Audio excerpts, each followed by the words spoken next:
come to order. It is rare that these things start on time, but we are starting on time. And I want to thank each and every one of you. Thank you to our witnesses for being here today. Nearly a year ago, I held a press conference with a bicameral, bipartisan group of colleagues demanding answers as to why the World Anti-Doping Agency betrayed its mission and allowed 23 Chinese swimmers to get away with doping. Unfortunately, almost a year after the explosive New York Times report exposing the scandal, WADA has failed to provide answers. Instead, all that they have provided are threats, stonewalling, and intimidation. My message remains the same. My colleagues and I will not be threatened or silenced for promoting fair play and advocating for clean sport. Here are the facts. In 2021, credible allegations emerged that 23 Chinese swimmers tested positive for a banned substance just months before the Tokyo Olympics. What did WADA do? Instead of launching a thorough investigation, they turned a blind eye. They accepted a deeply questionable explanation and allowed these athletes to go ahead and compete. Many of them went on to win medals. This wasn't just a lapse in judgment, it was a cover-up.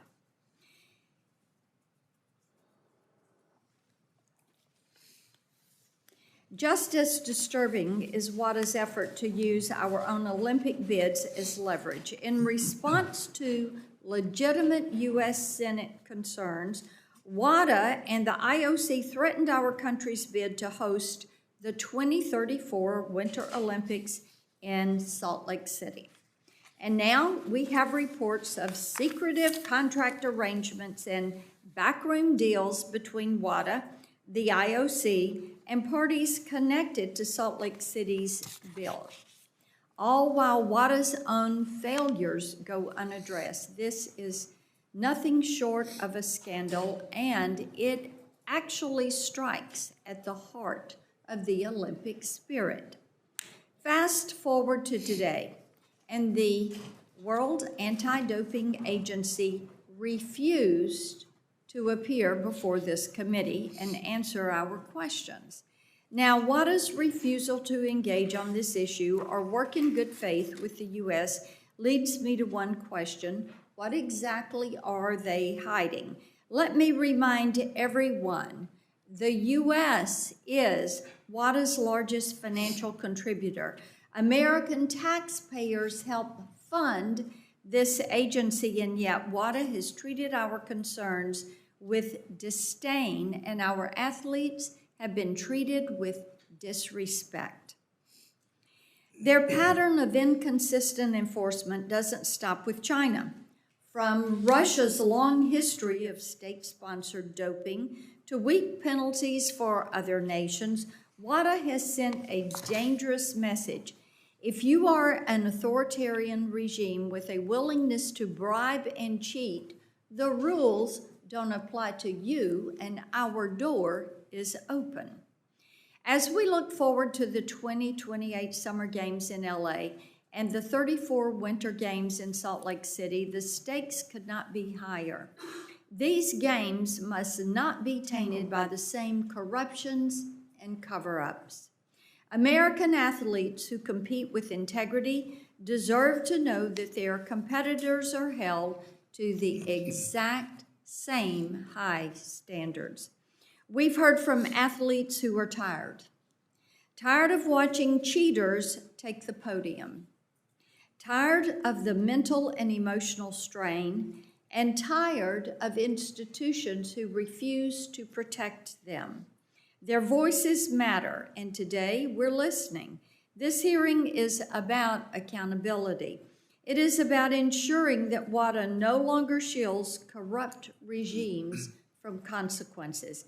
It is about making sure our athletes can compete fairly and safely on the world stage. WADA is not above the law, and this committee will not rest until the agency is reformed and held responsible for its failures. I now recognize the ranking member. Thank you, Chair Blackburn, for organizing today's hearing.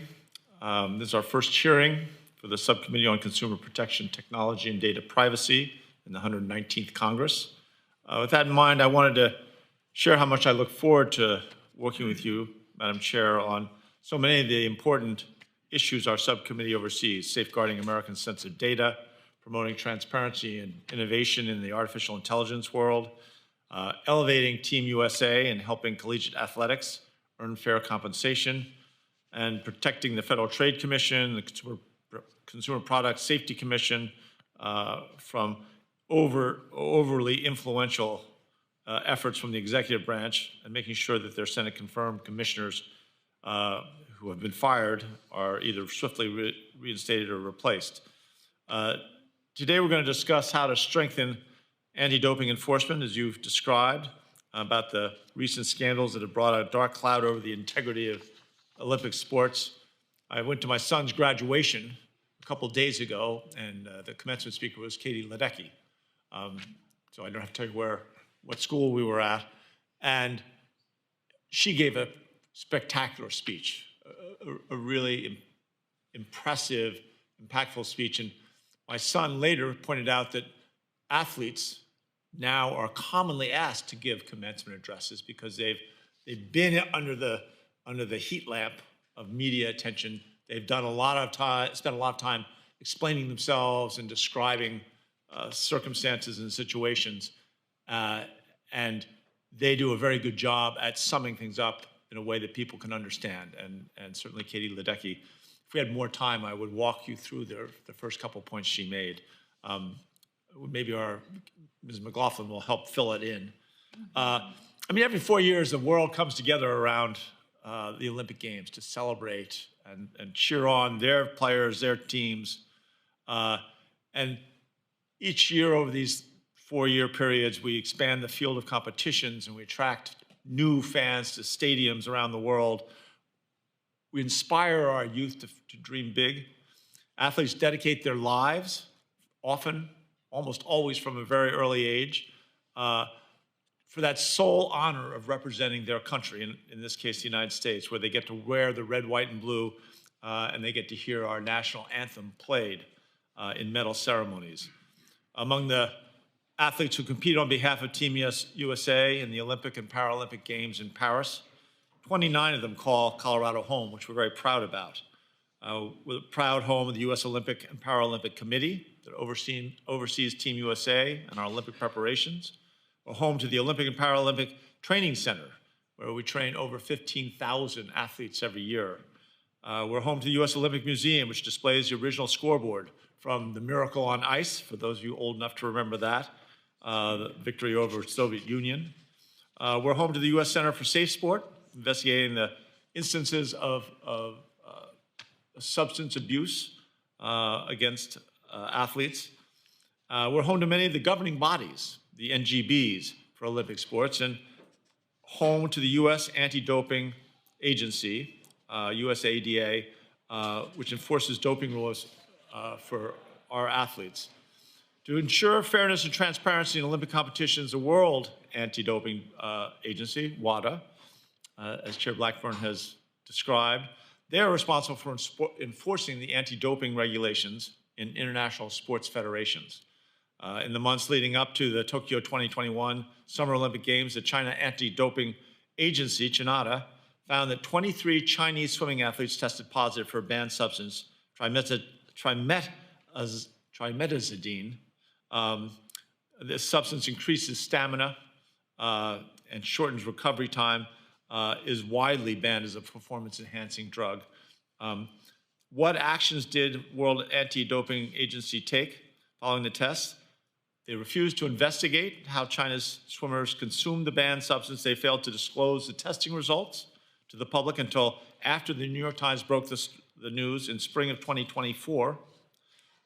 During the Tokyo Olympics, these same swimmers who tested positive won several medals, including 3 medals, and ironically defeated Katie Ledecky, one of the few times she's lost in a final.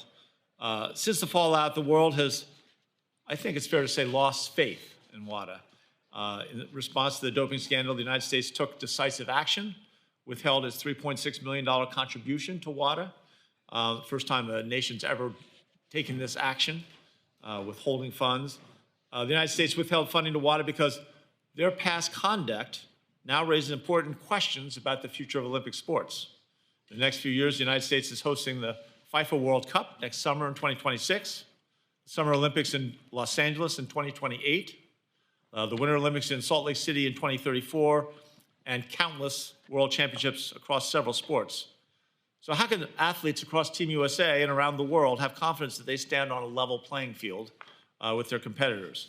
The Olympic torch has burned for 129 years to represent unity, to shine a light on athletic achievement and excellence, to bring the world together during times of peace, but times of tension.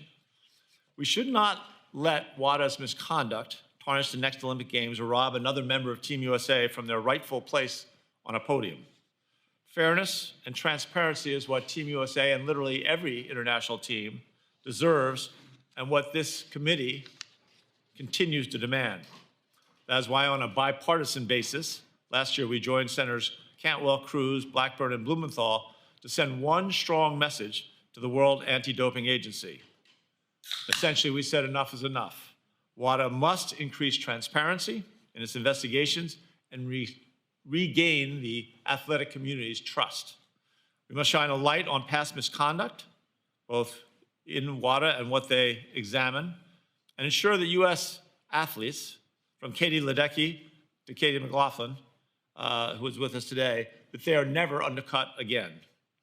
I'm pleased that in addition to Ms. McLaughlin, who proudly represented Team USA in swimming, we are joined by an expert witness panel of individuals who enforce anti-doping rules in the U.S., who have represented the U.S. in international anti-doping deliberations, and are leading voices in sport law.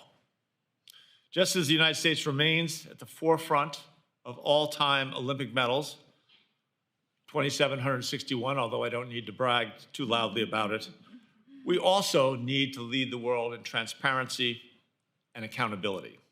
Thank you all for coming here, for your testimony, taking time out of your busy lives. It means a great deal. I yield back to the chair. Thank you. And I recognize Chairman Cruz for his opening. Thank you, Madam Chair, and thank you for convening this hearing today. Sports are more than just a game. They're a critical part of our culture that teaches valuable life lessons such as teamwork, discipline, communication, respect, and perseverance. Sports are also a cultural unifier that brings Americans together to cheer on Team USA at the Olympics. The Olympics provide some of the most iconic moments in sports history. Who can forget the legendary 1980 Miracle on Ice, when Team USA hockey brought home the gold and triumphed over the Soviet Union? It's one reason why Team USA athletes are often considered cultural heroes who inspire the next generation.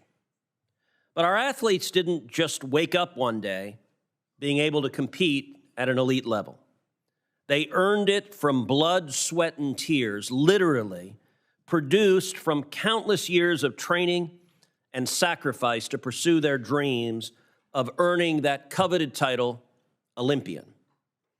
To pursue that dream with confidence, sports requires a culture of integrity built on fair competition and following the rules of play. When an athlete cheats, it undermines the value and existence of sports. Cheating can take many forms, including the use of performance-enhancing drugs known as doping that give an athlete an unfair advantage over their opponents. Doping should have no place in sports. And I would say I am glad doping is not a major problem in the United States Senate. Else we might have senators with unusually enlarged tongues and an ability to be loquacious at a level that was truly painful. But it is also why 190 countries, including the United States, support the World Anti-Doping Agency's mission to, quote, lead a collaborative worldwide movement for doping-free sport, which is mandatory for participation in the Olympic movement. In fact, the United States withheld $3.6 million of taxpayer funding and dues for WADA in fiscal year 2024, the most of any other country, to monitor and enforce against doping in sports, including at the Olympics. The next highest contributor is Japan, who spends $1.5 million per year, less than half of what the U.S. pays. Sadly, confidence in WADA is at an all-time low. Recent news reports reveal that WADA did not enforce the doping rules to block 23 Chinese swimmers who tested positive from performance-enhancing drugs from competing in the 2021 Tokyo Olympics. WADA's decision to not enforce these rules may very well have impacted the Olympic swimming competition results for Ms. McLaughlin, one of our witnesses today, who competed against these athletes in Tokyo. This not only harms Team USA, but it undermines the integrity of the doping-free sports mission that WADA claims to uphold. In advance of the 2024 Paris Games, Senator Cantwell and I jointly sent a letter to WADA asking for documents regarding the 2021 doping scandal. We also called for action to guarantee fair competition for Team USA at the upcoming Paris Olympics. WADA not only refused to provide answers to this inquiry and other government inquiries, but allowed the same Chinese athletes to compete again in the 2024 Paris Olympic Games without any consequence.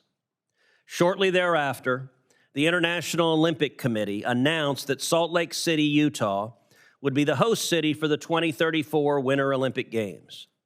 News reports indicated that the IOC, likely in cooperation with WADA, took an unprecedented move to demand that Utah officials sign a contract to recognize, quote, the supreme authority of the WADA in order to host the Olympic Games in Salt Lake City. It is shocking that WADA, whom we rely upon to ensure fair competition, not only refuses to be transparent and accountable, but appears to have made unfair demands of a United States city to stymie legitimate federal investigations into its role in the swimmer doping scandal. Last year, I explicitly called for withholding U.S. taxpayer dollars from WADA until it returns to its mission and is transparent about its handling of the swimmer doping scandal. I intend to continue this call. I look forward to hearing from our witnesses on what else we can do to ensure WADA is held accountable and that our American athletes are fully protected. Thank you. Ranking Member Cantwell. Thank you. Recognized. Thank you, Chair Blackburn, and thank you and Chairman Cruz for holding this important hearing. I want to thank our witnesses for being here.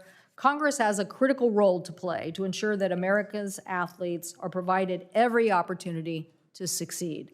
This means committing to a level playing field across all aspects of sports, from equal pay to anti-doping. In 2022, we passed the Equal Pay for Team USA Act that I led with Senator Capito, which codified equal pay and treatment at the highest level of competition. This means ensuring our athletes are free of abuse, mistreatment, by supporting the U.S. Center for Safe Sport and pushing for necessary reforms to ensure the center is living up to its potential. U.S. athletes continue to face another hurdle with the immense amount of work that goes on into competing at an elite level. We owe it to them to ensure that it's a fair competition. I, too, am concerned that the lack of transparency with the World Anti-Doping Agency demonstrated with the cover-up of the positive test by Chinese swimmers ahead of the Tokyo Summer Olympics in 2021 and the lack of accountability of WADA has taken since. We should not have to wait for an investigation reporting to uncover positive tests from elite athletes.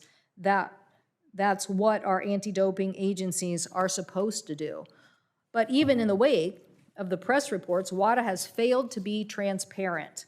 Last summer, Chairman Cruz and I wrote a letter to the anti-doping agency to understand why they did not challenge the findings from the Chinese Anti-Doping Authority. We also want to assure that WADA takes additional measures to ensure that the Paris Olympic Games were fair and free from doping, and their response to that letter was inadequate. It is a refusal to participate in what is an important accountability. I am sure that today that we will hear from witnesses about this issue. I am sure Katie McLaughlin, who has competed and exceeded at the highest level of swimming, can speak to how much effort it takes to stay in compliance with anti-doping rules. I'm glad to see that we have Diane Kohler here today, whom I appointed to serve as the co-chair of the Commission on the U.S. Olympic and Paralympics, which was established by Congress in 2020. The Commission, in its 2024 report, found that the United States Anti-Doping Agency is the model of success in the Olympic movement, as over 3/4 of the athletes and coaches reported trusting them as an organization. This speaks to Mr. Teigart's success in leading that agency. So thank you to Professor Kohler and to the entire bipartisan commission for your work on this important subject. To ensure clean sports, USADA receives funding from the Office of National Drug Control Policy to invest in anti-doping research. It is because of this research that rigorous adherence to anti-doping rules that the U.S. is the leader in anti-doping. I am concerned that the Trump administration's severe cuts to scientific research and development could hinder this impressive work done by the U.S. in anti-doping research. I hope they'll reverse that. Cutting funding for sciences is the wrong message to the rest of the world and for us to maintain our U.S. leadership. I'm glad to see Dr. Gupta here. Thank you for being here, who served in the Biden administration and can speak to the importance of scientific development to ensure U.S. leadership in anti-doping. We have a responsibility to ensure our athletes are able to compete in the fullest extent of their abilities at the highest level. To do that, the competition must be fair. As we approach the 2026 World Cup and the 2028 Olympics, both hosted by the United States, we must ensure that the competition will be fair and free from doping. We also need to support the cities that are hosting these games, including Seattle, Kansas City, Houston, Los Angeles, and have the infrastructure in place for this experience to go well. That is why Senator Moran and I introduced legislation, the Transportation Assistance for Olympic and World Cup Cities Act, to provide the grants and other assistance to improve the regional transportation for those cities. I asked the chairman to put this on a bill at the next markup. So thank you again, Chair Blackburn, and to Ranking Member Hickenlooper for holding this important hearing. Thank the ranking member. I'd like to introduce our witnesses today. Mr. Travis Teigart, our first witness, who is the CEO for the U.S. Anti-Doping Agency, otherwise known as USADA. USADA manages the anti-doping program for all U.S. Olympic and Paralympic Committee recognized sport national governing bodies, their athletes, and events. Dr. Rahul Gupta, our second witness, is president of GATC Health. From November of 21 to 25, Dr. Gupta was the director of the White House Office of National Drug Control Policy. He helped coordinate the U.S. anti-doping activities, including representing the U.S. at the World Anti-Doping Agency. Ms. Katie McLaughlin, a U.S. Olympian specializing in freestyle swimming events. She won a silver medal at the Tokyo 20 Olympic Games as a member of the U.S. Women's 4x200 freestyle relay. Katie is also a 3-time gold medalist at the World Championships and a 3-time NCAA champion. Ms. Diane Kohler, our final witness, is a professor of law and director of the Center for Sport and Law at the University of Baltimore School of Law. Her academic focus is Olympics and amateur sports law. Welcome to each of you. At this time, I recognize Mr. Teigart for your 5-minute statement. Thank you. 96. 96. That's the number of medals that were potentially impacted at the 2021 and 2024 Olympic Games. 96. This includes 18 American medals, 14 of which were potentially gold. These 96 medals were potentially impacted by China sweeping dozens of positive tests on their elite-level swimmers under the rug, while the global regulator, the World Anti-Doping Agency, otherwise known as WADA, did nothing about it. Madam Chairwoman, members of the committee, thank you for the opportunity to be here, discuss how we can protect the rights of American athletes and fairness in all Olympic and Paralympic competition. Unfortunately, we find ourselves once again at a crossroads for the soul of sport. Fairness and integrity are yet again under attack by the failures of the global anti-doping system. The urgency to act has never been greater, given that we right now are in the golden age of international sport in the United States. Major events, as we've already heard, like next summer's FIFA World Cup, the 2028 Summer Olympic and Paralympic Games, the 2034 Winter Games are all coming to the United States. It is our time, and we all know that a home field advantage is important, but it does not overcome a doped field advantage. And America will be robbed again if we don't act and get WADA straight. This moment isn't just about medals. It's about showcasing America's values and excellence. We're going to welcome the world and celebrate our commitment to fairness, to equal opportunity, and clean competition. Athletes like Katie you're going to hear from, and their powerful stories are our shining light. They're our North Star. This is why we are here pleading for help to allow athletes to have a level playing field and ensure America fulfills the promise of a fair mega decade of sport in the United States. This China scandal is happening on the heels of the Russia state-sponsored doping scheme. It is no wonder why the world's athletes are incensed once again. And Madam Chairwoman, how does WADA respond? Instead of acknowledging and fixing its failures, WADA has dug in to protect the Chinese and its backroom secret decision-making process. If WADA had any legitimate answers, they would be here. This is the third time they've been invited but declined to come to Congress. So what can be done? First, WADA must disclose the entire Chinese TMZ dossier. Justice for athletes demands it. Second, the time for blind trust in WADA is over. WADA must be audited by independent experts. Finally, Madam Chairwoman, members of the committee, WADA must be independent. One of the core principles of an effective anti-doping system is that it must be free from sports influence. You cannot have the fox guarding the henhouse. It is a concept that is as simple as it is effective. Unfortunately, WADA is not independent. WADA promised the U.S. it would make their president and vice president independent. They have betrayed that promise, and they did a classic bait and switch. We should continue to hold U.S. funding until this promise has been delivered. In the first Trump administration, the White House took 3 impactful steps. First, working in a bipartisan way with Congress, authority was granted to ONDCP to withhold U.S. taxpayer funding unless WADA reformed and did its job. Also, the White House convened a landmark global summit on WADA and brought the world together seeking change. Lastly, President Trump signed into law a very bipartisan Rodchenkov Anti-Doping Act that allowed the prosecution of those who prey on athletes, such as coaches, trainers, doctors, and dirty officials. These actions send a clear message that the U.S. will not allow American athletes to get robbed and that U.S. taxpayers will not continue to bankroll a broken system. We must continue to build on the momentum for change in a bipartisan way. We should work with our domestic partners, such as the United States Olympic and Paralympic Committee, domestic sponsors, including Comcast, Coca-Cola, Procter & Gamble, Visa, and others.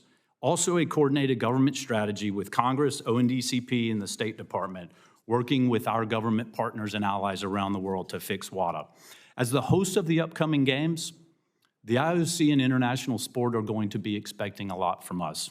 Congress and the White House should ensure the investment we are making into hosting these events is properly insured to protect the right of American athletes to win the right way on our home soil. We don't want to fund fraudulent games. Let me be very clear. We need a strong WADA. We support the mission, but we need a WADA that is truly independent, a global regulator, not a lapdog to interests other than anything besides clean athletes and fairness in sport. Thank you for your attention to this important matter, and we look forward to your questions, but also ways we can continue to help fix this global system. Thank you. Thank you. Dr. Gupta, you're recognized for 5 minutes. Good afternoon. Thank you. Thank you, Madam Chair, ranking members, and this committee. My name is Dr. Rahul Gupta. I serve as president of GATC Health Corp, a tech bio company, and formerly led the White House Office of National Drug Control Policy, representing the United States as well as the Americas region on WADA's executive committee. I'm honored to testify here today on a matter that goes to the very heart of sport, fairness, and American values, the governance of the World Anti-Doping Agency, or WADA. We must never forget that behind every medal, every anthem, and every flag, there is an athlete, often a teenager or a young adult, who has dedicated their life to honest competition. They train in the dark before sunrise. They sacrifice their bodies, their free time, and sometimes futures in pursuit of excellence. And they do it clean. Yet, today, their dreams are being undermined, not by a rival, but by the very institution meant to protect them. WADA was created to ensure that every athlete in every country plays by the same rules. But WADA has strayed from that mission, and the evidence is now undeniable. When 23 Chinese swimmers tested positive for a banned substance before the Tokyo Olympics, WADA did not open an independent investigation. It did not inform its executive committee. It quietly accepted an explanation of contamination and let those athletes compete, while clean athletes from other countries watch the podium slip away. No athlete should have to ask, did I lose because someone cheated and no one stopped it? Yet, that's exactly what happened. And when I, as the US representative to WADA, asked questions, why we weren't told, why no sanctions, why no transparency, we were met with deflection. The so-called independent investigator offered no recommendations, no accountability, and no answers. This is not a technical lapse. It's a governance failure, and it breaks faith with every clean competitor. The United States, as WADA's largest public funder and founder, could not in good conscience continue business as usual. That is why we withheld our dues and demanded reforms. We need transparency in decision-making, true conflict of interest protections, independent oversight, and a permanent US seat at the table. WADA leaders responded by removing us from its executive committee. And that's not because we broke rules, but because we dared to challenge a broken system. The United States was a democratically elected member representing the Americas region. That is now not how global institutions should operate. That is not leadership. That is fear of accountability. And the timing could not be more critical. As has been said here, in the next few years, the world's eyes will turn to the United States for 2026 FIFA World Cup, 28 LA Olympics, and 2034 Salt Lake City Winter Games. If WADA's dysfunction goes unaddressed, we risk hosting events under a cloud of doubt and distrust. This is not about vengeance. It's about vigilance. It's about restoring fairness, not just for American athletes, but for every athlete from every country who dares to play by the rules. Congress now has a once-in-a-generation opportunity to act by passing legislation that ties US funding to reform, by insisting that WADA includes athletes' voices and national accountability, and by making it clear that integrity is not negotiable. It is indeed the price of our support. Let me be very clear. This is not about medals. It's about meaning.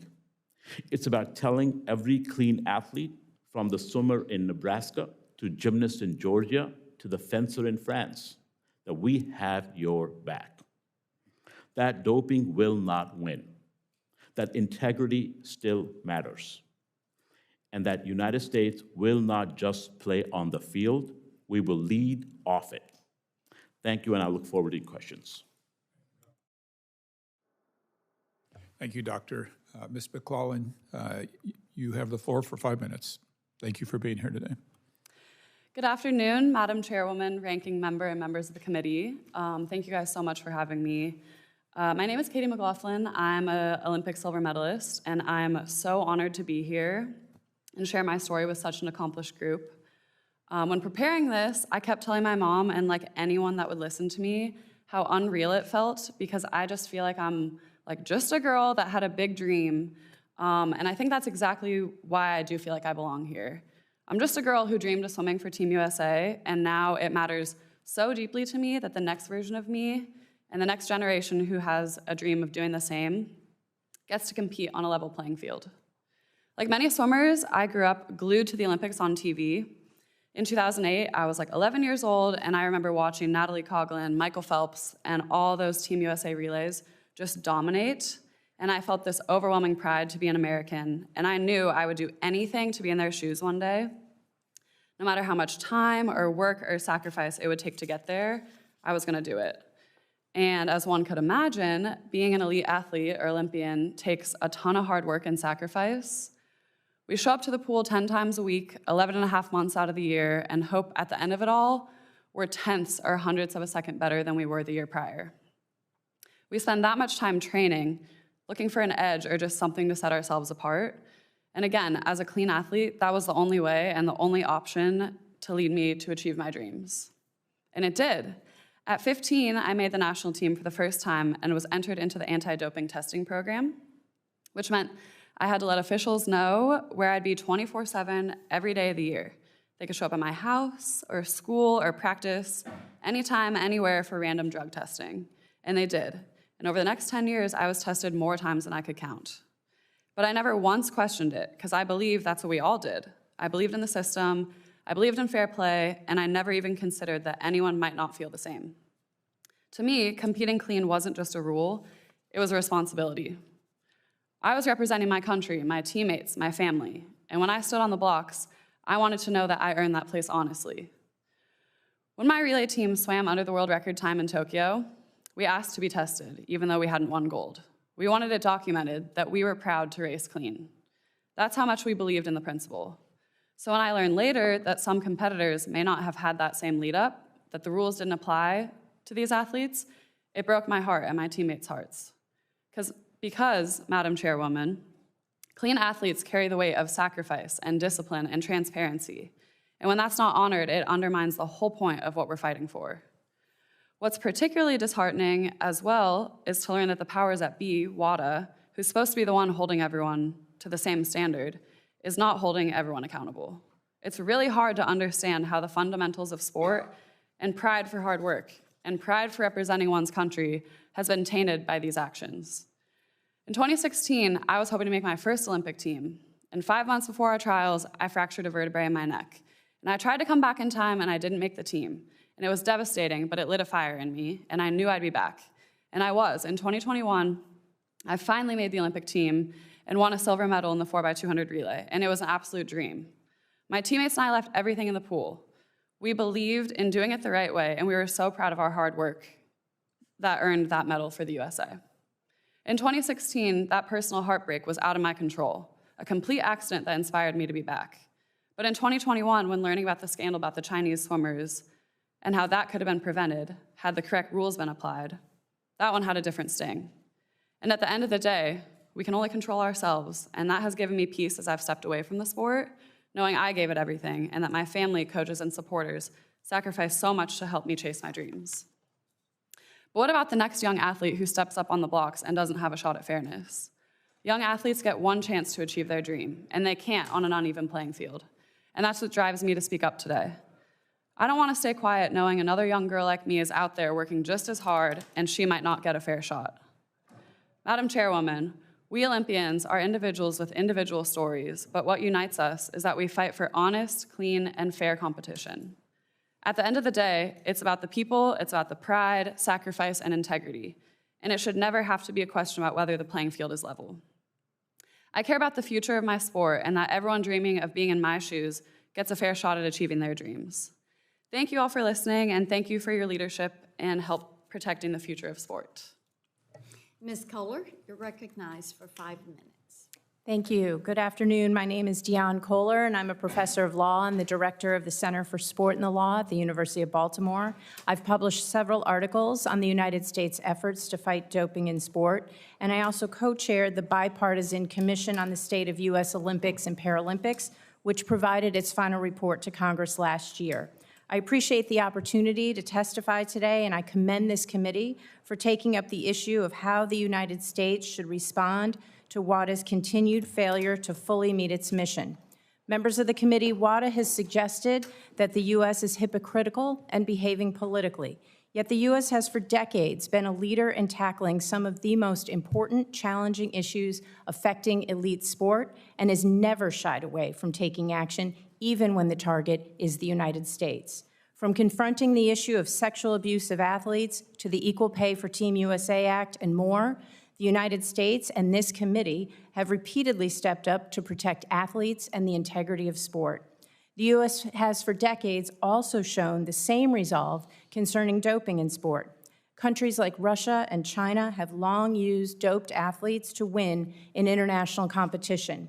And the U.S. certainly has had its own issues. Before USADA was formed, our drug testing program was administered by the entities charged with selecting athletes for international competition. This obvious conflict of interest prevented the U.S. from administering a credible drug testing and sanctioning program. In the late 1990s, however, the U.S. government took strong steps to ensure that rather than ever being perceived as cheaters, we would be leaders in the fight against doping in sport. We led international efforts to establish WADA and implement the World Anti-Doping Code, and in 2008, we adopted the International Convention Against Doping in Sport.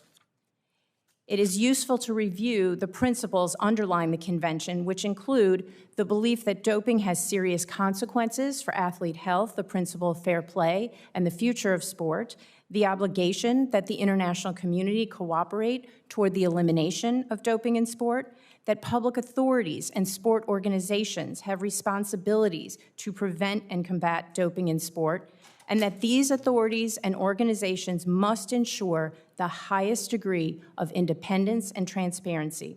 The United States has more than lived up to these obligations. Congress designated USADA as the official anti-doping agency for the U.S. and provided the majority of USADA's funding. This has been taxpayer money that is well spent. In my role as co-chair of the Commission on the State of U.S. Olympics and Paralympics, I saw firsthand how USADA has performed. Although our commission was not charged by Congress to review USADA's operations, our research, surveys, and interviews repeatedly turned up evidence that USADA is a trusted, respected organization that is fulfilling its mission. USADA operates the way a national anti-doping organization should, and indeed the way any domestic or international sporting organization should. Unfortunately, I cannot today say the same about WADA. The way WADA handled the Russian and Chinese doping cases and others have made clear that it is not enough to hope that individual WADA leaders do the right thing. WADA's structure must be such that it can and will always do the right thing. This is not a partisan issue. Under both the previous Trump and Biden administrations, we have taken steps to ensure that WADA fulfills its promise. Yet despite years of U.S. efforts to work with WADA to achieve the necessary reforms, WADA still has not fully implemented the changes necessary to ensure that the principles reflected in the Convention Against Doping in Sport are consistently upheld and not disregarded when politically expedient. This is not surprising, as WADA remains far too tethered to the International Olympic Committee and international sport powers and does not operate with the independence and an ethic of transparency that are necessary to meet its mission. Continuing to fund WADA under these circumstances risks endorsing the status quo, and it also sends a message to American athletes and the American public that clean sport and fair competition are no longer a priority. In conclusion, in 2008, I wrote a law journal article that questioned whether the fight for clean sport could survive in the long term. I stated that the fight against doping may not continue with as much force as in the early years of WADA if the international community does not follow through and, quote, suspicions of athlete doping from countries such as China and Russia persist. Members of the committee, we are at that point. If the commitment to clean, fair sport is to endure, the United States must take a lead role to ensure that WADA fulfills its mission. Thank you for the opportunity to contribute to this important discussion, and I welcome your questions. We thank all of our witnesses for their testimonies and each of you for your commitment to this cause. I do have a short video. There are other athletes in the video that wanted to be present with us today and are unable to do so. So if the clerk will play the video.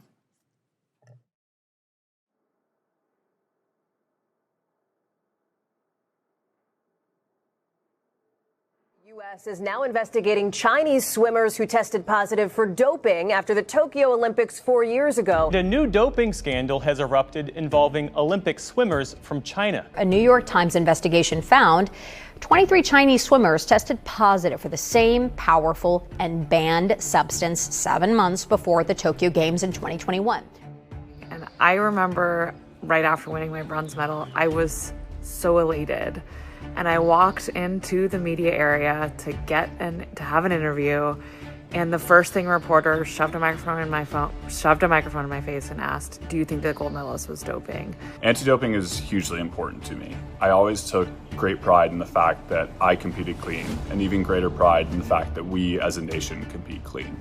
There's a lot that goes into Olympic performance, and the thought that some countries and some people aren't being held to the same standard as us is very frustrating. I'm frustrated in sport when we see nations and systems that don't adhere to the rules as other nations do and that aren't enforced as other nations and other systems do. The fact that we are still having to fight for the WADA code to be applied fairly across all sports, all national governing bodies, is something that is extremely frustrating to me. We are entering into probably the greatest sports decade in American history, coming up with LA 28 and Salt Lake City 2034. These are really important in the sport of swimming, but also every sport that's going to be at the Olympic Games in our home country in 2028. So I think it's really important that we start now. However, not all nations share our belief that honest hard work is the best path to competitive success. As athletes, our faith can no longer be blindly placed in the world of anti-doping agency, an organization that continues to prove that it is either incapable or unwilling to enforce its policies consistently around the world. But really what those athletes need is a level and fair playing field. Sport only works when everybody follows the rules. Whether you're an athlete, coach, sports legislator, or simply a fan, it's important that we give clean sport the time and attention that it deserves. In making sure that policies are applied across the board. This is something that is super important to us. As a home games, we want it to be as clean and as fair as possible. So now Team USA needs your help in pushing this legislation through. So please support this legislation. It's really important to have a governing body that is enforcing the rules to each country. I think it's really important to make sure that there's policy in place that other athletes are competing clean as well, and that the same rules are applied across the board. The U.S. has the opportunity to lead the world movement for clean sport. And I think we're definitely at an inflection point where we can make some positive change. To be really on it, to be really on top of encouraging WADA to apply their standards across the board. Reform is desperately needed to ensure that there is a level playing field. We as Americans need to set an example for the rest of the world that competing clean and with integrity is just as important at the end of the day as winning gold. Our message is simple. We will not be silenced for trying to promote fair play. As the largest financial contributor, the U.S. deserves to have complete confidence in their ability to regulate unlawful doping so that every athlete has a fair shot. Senator Hickenlooper for 5 minutes of questions. Again, thank you, Madam Chair. Thank you all for being here. Let me start with Ms. McLaughlin again, and thank you for your dedication, your service to Team USA. It really is remarkable. You stepped inside the lines to compete for your country at the highest level. Given all that we've heard, can we rebuild the confidence in having a level playing field?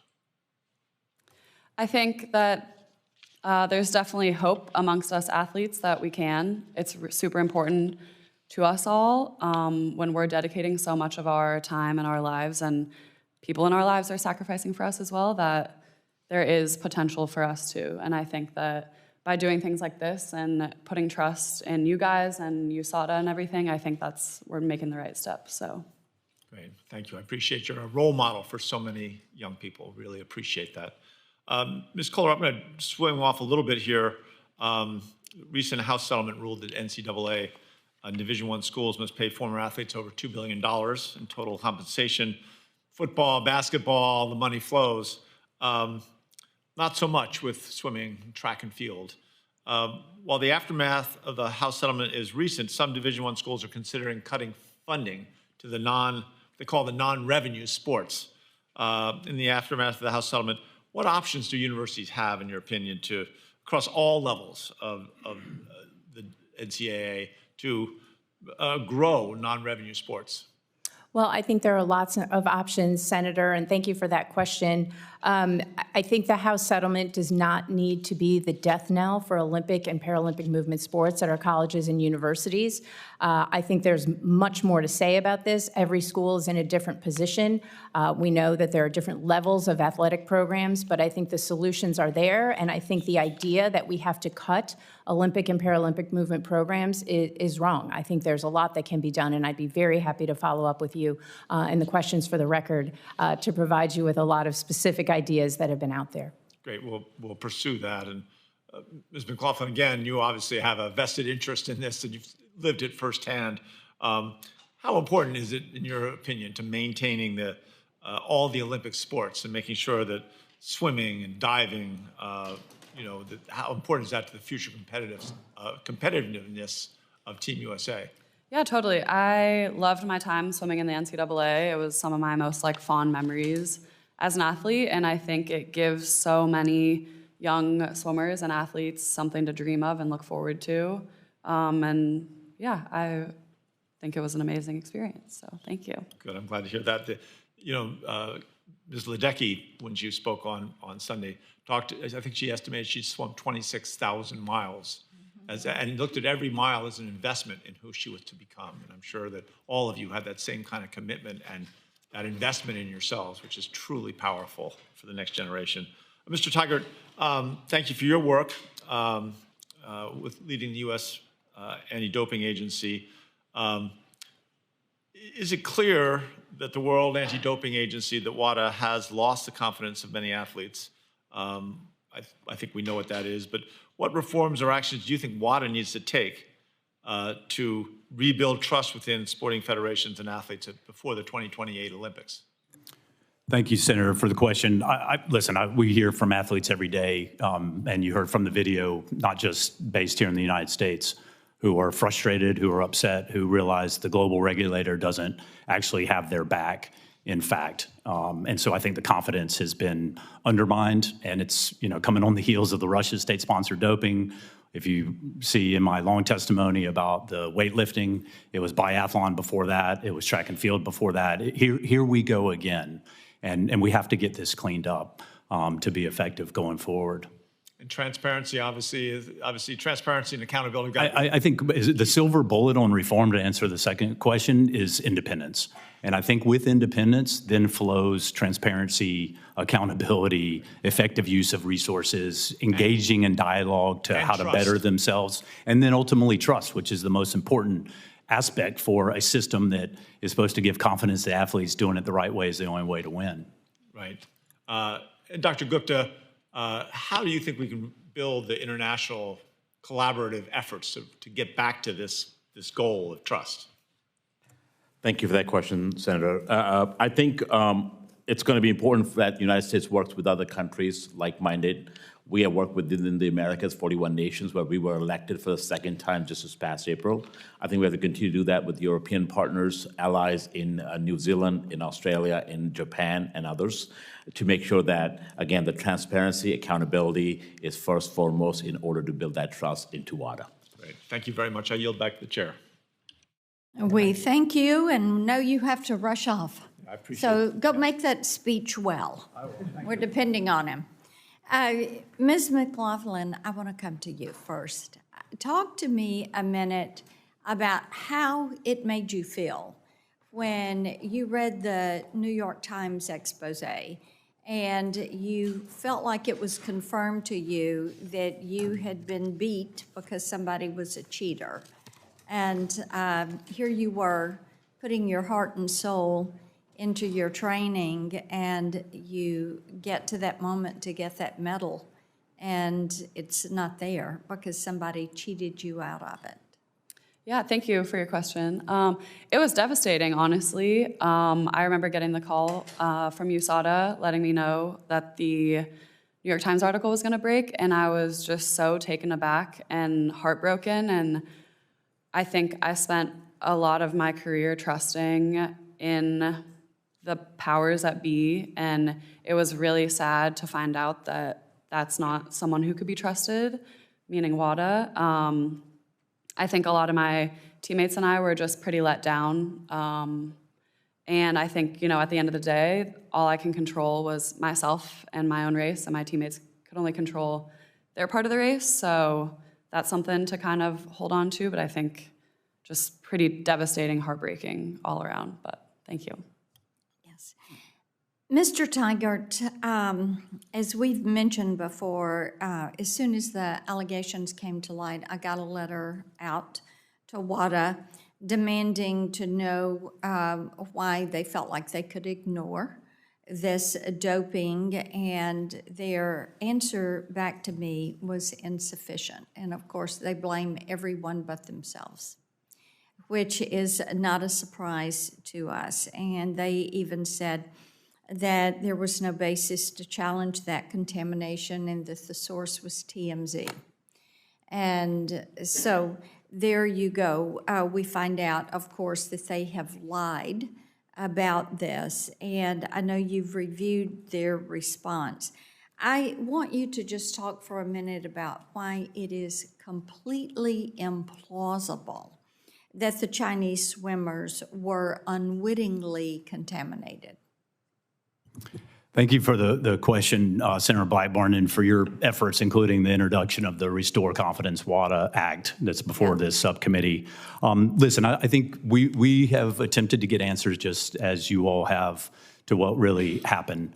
We have seen what they've produced, which is very little. They appointed a very limited review of their own actions. And you don't have to take it from me. You can take it from what he determined. And he determined that they did not prove contamination and that it was just as plausible to be intentional use.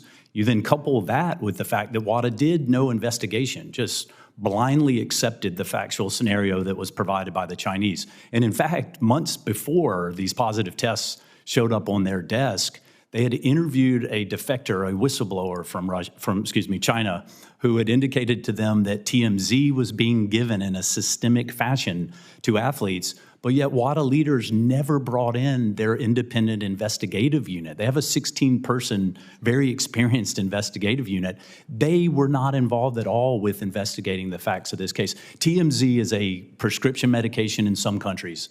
It does not just show up in the kitchen.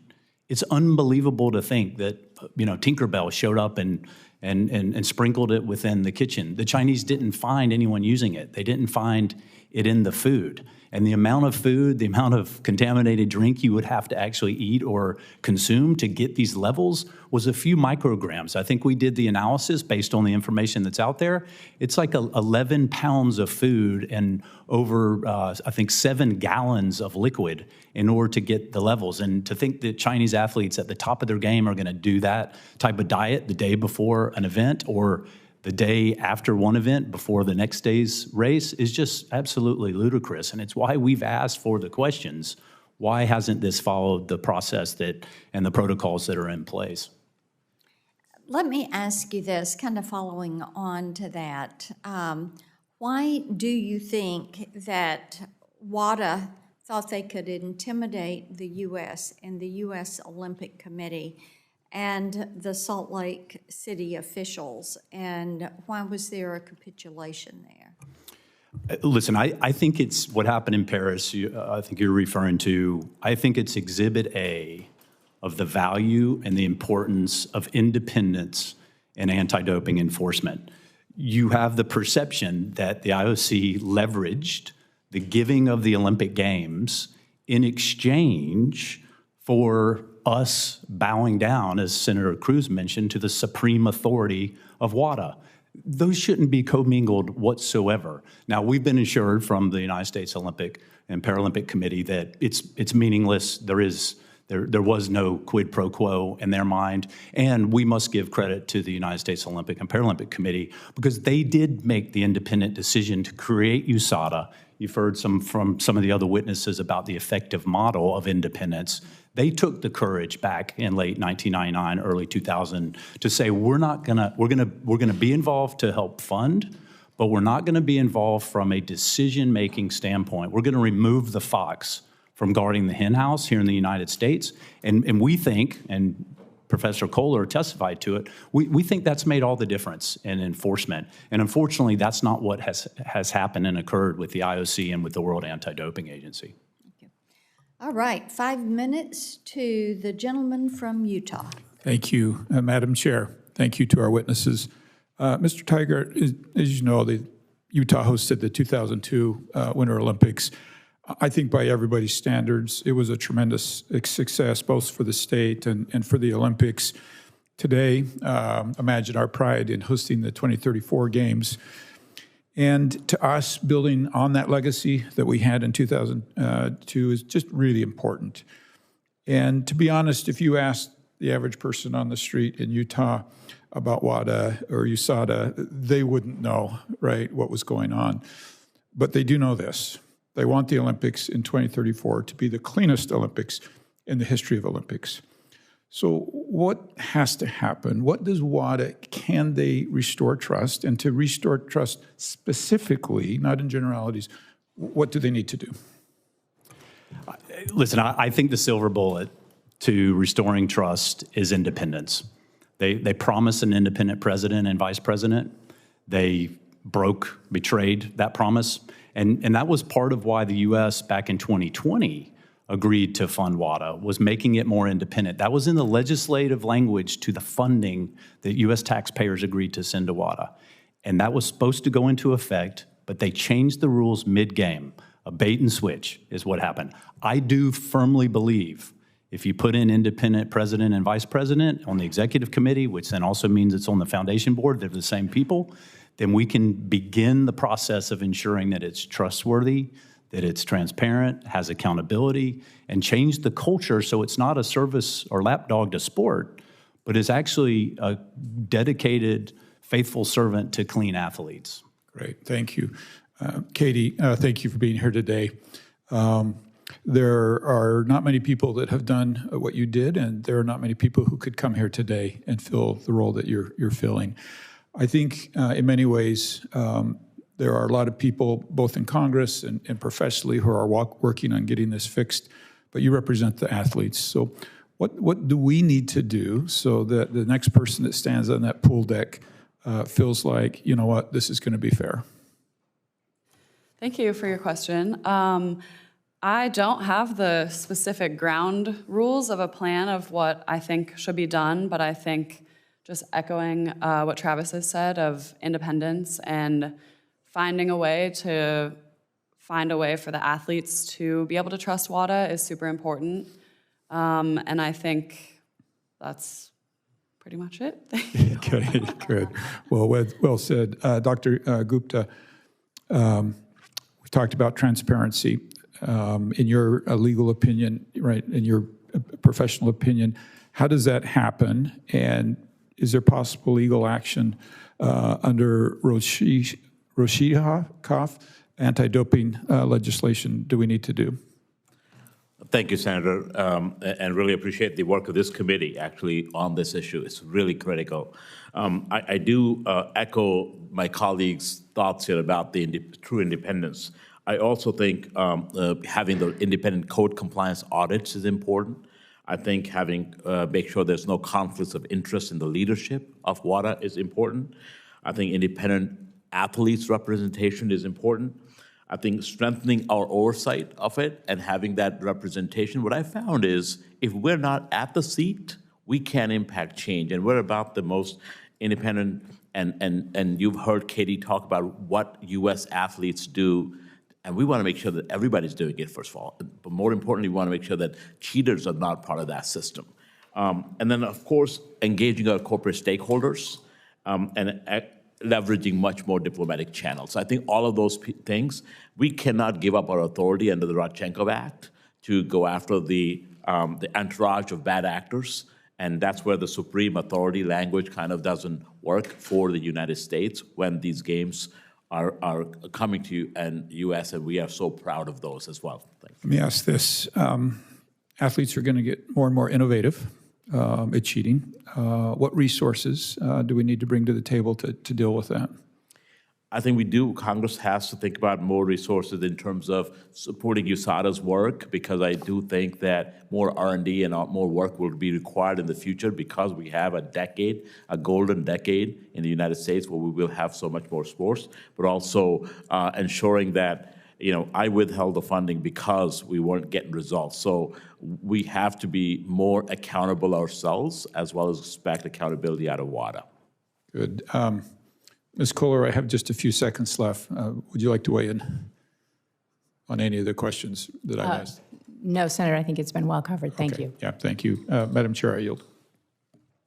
Thank you. I've got a couple of more questions. You all have been generous with your time, and we do appreciate it so much, because we do want to get this legislation across the line and get something on the books and be able to hold WADA to account. And we know WADA and their allies are going to fight this.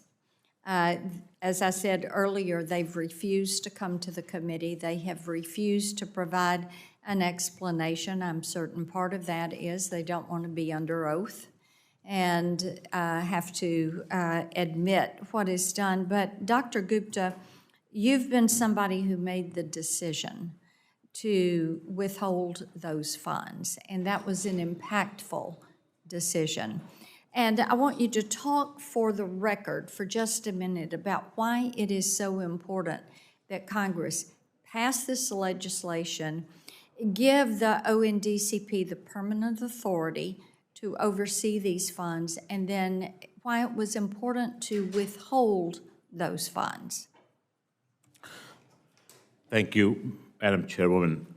Congress passed the authority, and the first Trump administration gave us the authority to withhold it. We exercised that for the right reasons. I think it's really important in legislation to ensure that ONDCP has that oversight authority to work in conjunction closely with USADA, as well as the U.S. Olympic and Paralympic committees, to ensure that American athletes are getting a level playing field. And only once that is done is we pay our dues. Of course, WADA isn't a favor of conditional dues payment, because the argument is, well, every country will do that, but not every country is paying $3.6 million, and that's matched by IOC, which is over $7 million. So it's a large amount. I do think we have to have both the ability to withhold funds, but also appropriate representation on the governing bodies of WADA, so we can hold folks accountable, as well as address the bureaucratic aspects. Sometimes, as we saw with this scandal, that often becomes the reason for delaying or deferring or deflecting really incompetence and malfeasance. Thank you. Mr. Tiger, I want to ask you about, I think it's Yannick Sinner and that case. And of course, that had to do with the International Tennis Integrity Agency, and they determined that there was a positive test for a banned steroid. And then they decided that Sinner bore no fault or negligence for the positive test. And then WADA, about a month later, announced that it would appeal that decision. And so you've got the athlete and WADA entering into a resolution that resulted in a 3-month ban.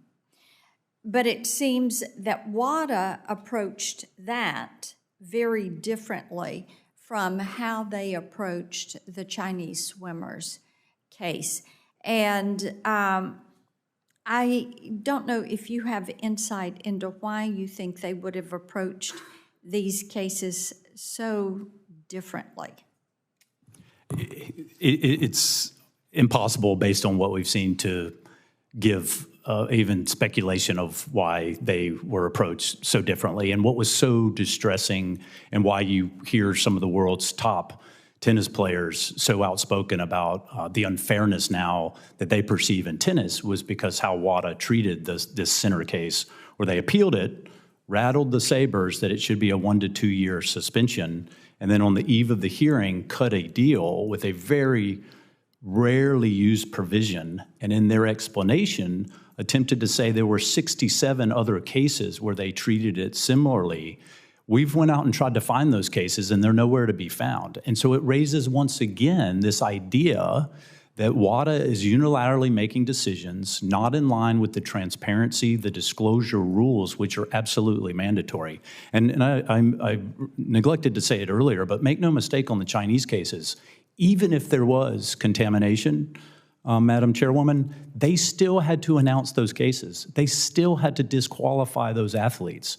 So there is no justifiable reason these basic rules of transparency, even if it was contamination, which of course we don't believe that it was, and Cartier decided it wasn't necessarily proven, they still had to disclose them.